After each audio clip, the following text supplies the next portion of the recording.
It's cute that you thought that Beta was dead, but I knew as soon as he got pushed down that elevator shaft, he was fine. Well, maybe not 100% fine, but I knew he was going to wake up because there's no way that this show was going to introduce such an amazing villain only to kill him off really quick. Yeah. Walking Dead does many wild things with their writing, but that's one thing that they won't do. It's kill off a new and iconic character for no reason. I said new and iconic. We're not talking about Glenn. Alright guys, I'm Sage Valentine, so let's get down to this review of AMC's The Walking Dead Season 9, Episode 13, entitled Chokepoint. Alrighty, so Lydia, Connie, Daryl, and Henry pretty much start this episode where they left off, on the run, and Lydia cannot return to the Whisperers, obviously, after she took Henry's side and bounced with that crew. So Henry wants to run with Lydia when Daryl's a little bit iffy about them keeping Lydia. Because, you know, if they keep Lydia, there's some trouble. And obviously Alpha and the crew, and Alpha and Beta in particular, are going to come after them and try to find Lydia. That's a given. So Daryl agrees to allow her to continue on with them on this journey. And it was pretty funny at one point where Daryl is just adamant. He's just like, no, no. And everyone ran off in the opposite direction, even Dog. That was so cute. Okay. Clearly there is a tiny little human side to Beta because he showed a bit of empathy towards a dying fellow Whisperer, even sending someone to get said Whisperer's wife and tell her basically this dude is about to die and we have to do last rites, so come on. But pretty much Beta's goal is to find Lydia and bring her back to Alpha. There's something going on with Beta and Alpha. They got some little like unknown love story or something, or maybe it's a one-sided romance where he really likes her, but I really think he has feelings for her, and I felt the same way when I read the comics. Okay, so we're at the kingdom and preparations for the fair have begun. We see Nabila, she's being so positive. A lot of people in social media think that she's going to die, or they think that Jerry's going to die. I'm not sure about that, even though I know the formula of the TV series and how when someone is really, really positive, they end up dying. So I'm trying to figure out like what's going to happen. I thought I had a gauge on what was going to happen in this season because I read the comics, but everything pretty much is up in the air right now. So we find out that the Knights, including Jerry, got jumped while they were on their way from a run, and they were robbed by a group called the Highwaymen. The Highwaymen sent them with a letter, and they pretty much said either pay the toll or your visitors traveling the roads will be turned back. Now, Diane initially thought that it was Jed's group who was calling themselves the Highwaymen, but we all know, and Carol tried to tell them, but got cut off, I think, by Ezekiel. Carol tried to kind of tell them, no, it's not Jed's group. She didn't tell them, apparently, that she set Jed's group on fire. They became ashes a couple episodes ago. So, Ezekiel says, you know what, I want to meet with this group. And I'm just like, I'm wondering how this group is going to be. Are they going to be violent? Are they killers? Like, what is up with this group? Despite the fact that Diane seemed to believe later on in the episode, and I think Carol did as well, that these people were civilized and they wrote letters and stuff, still I was a little bit iffy about them. So we see Tara, Kelly, Kimiko, Magna, and I think it was Earl, Tammy, Addie, and the other two guys. One of the guys I think's name was Caleb. I'm not sure what the other guy's name was. It might have been Ben. I don't know. Anyway, they come towards a downed tree and some debris on the road. Now, we know from other seasons that something like that is a bit of an omen or a sign that something's not right. Somebody did that, but clearly they didn't see it as that.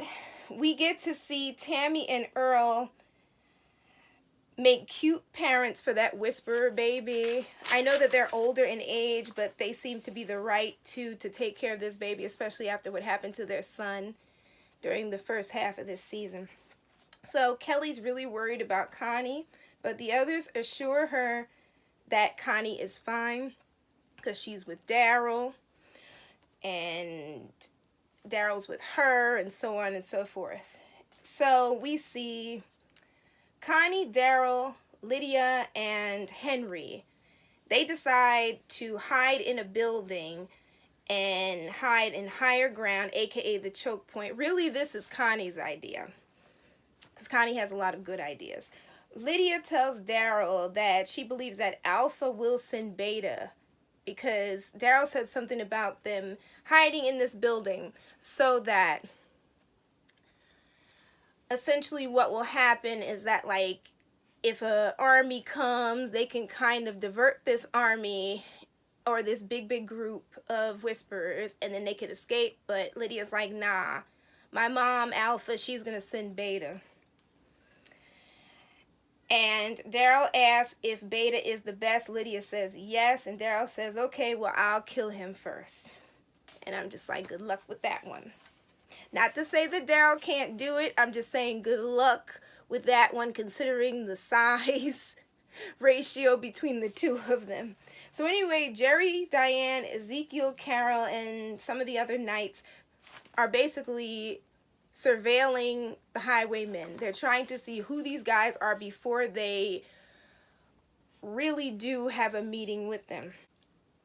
Carol believes that this group is civilized. Ezekiel questions this, and Carol says, you know what, if I'm wrong, then we can just kill him.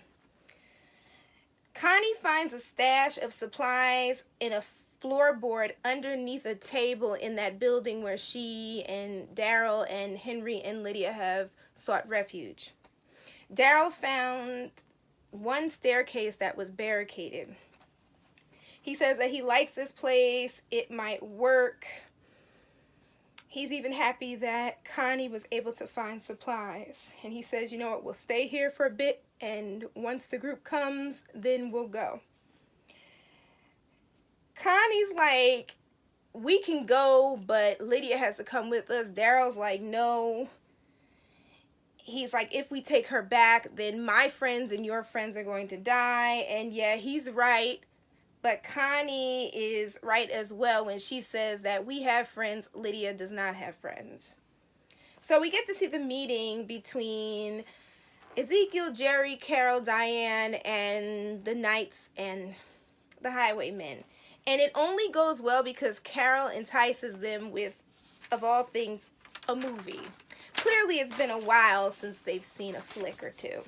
So honestly, the highwaymen did not seem, in my opinion, like they really wanted to fight or get killed anyway. And I'm talking about after we essentially meet them. It doesn't seem like they want to kill anybody. Okay, then we get back to Lydia and Henry. Mark my words, Lydia is going to be the death of Henry. I can feel it in some way, shape, or form. And I believe that she's right when she said that Alpha will not let go of what Henry did by basically embarrassing her in front of the rest of the Whisperers and making her look weak. When Daryl walked in on them, or he was kind of standing in the room when they were kissing, I wondered how long was Daryl standing there, because, you know, he has the tendency to stand in the background and not be seen unless he wants to be seen or heard. So I wonder how much of that conversation did he hear. So anyway, our herd approaches the road where Tara, Tammy, Earl, Addie, Kamiko, and Magna and Kelly are, and the baby. And the idea of keeping the baby in that chest with the holes in it was a really good idea, because despite the fact that you can hear the baby crying, the walkers were unable to snatch the baby up and eat him as a snack. Tammy is pretty scrappy and pretty badass. I like TV show Tammy a lot better than I like comic book Tammy.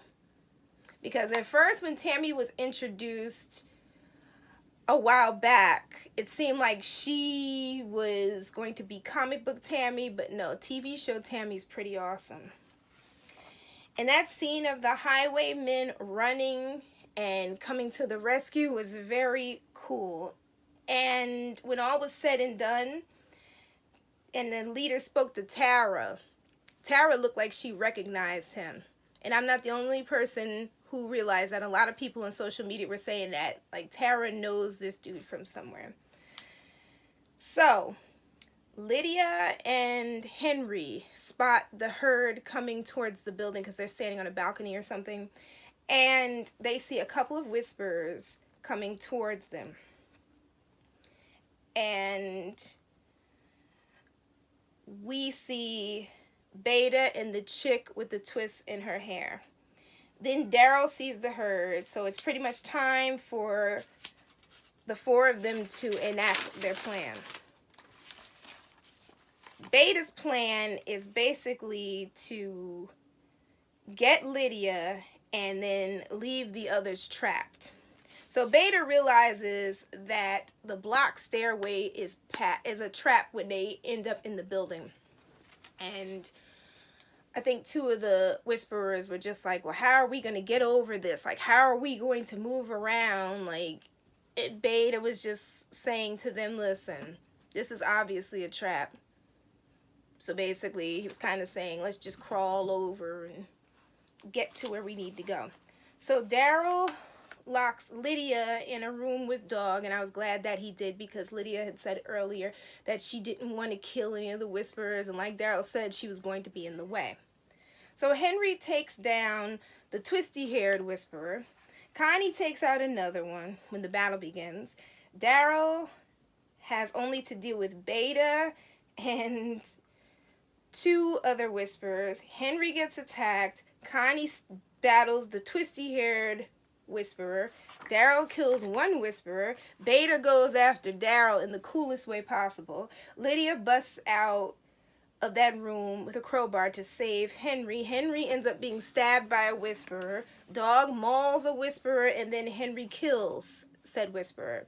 Connie kills the twisty-haired whisperer.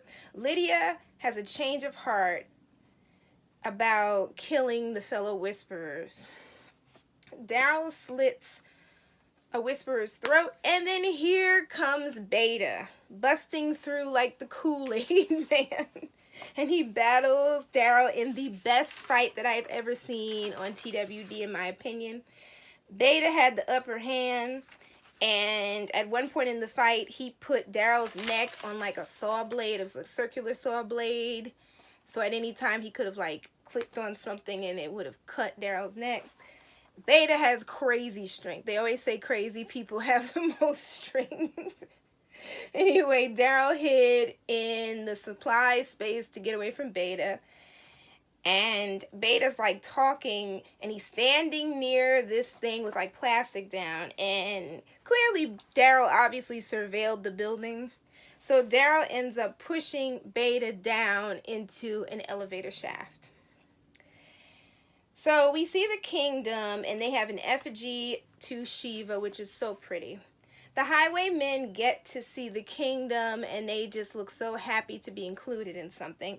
Nabila gets to meet Tammy and Earl's baby, and the baby is so cute, and it's so cute how Tammy doesn't want to let go of the baby, and Nabila tells Tammy and Earl that it seems like the baby has the best home or the best parents.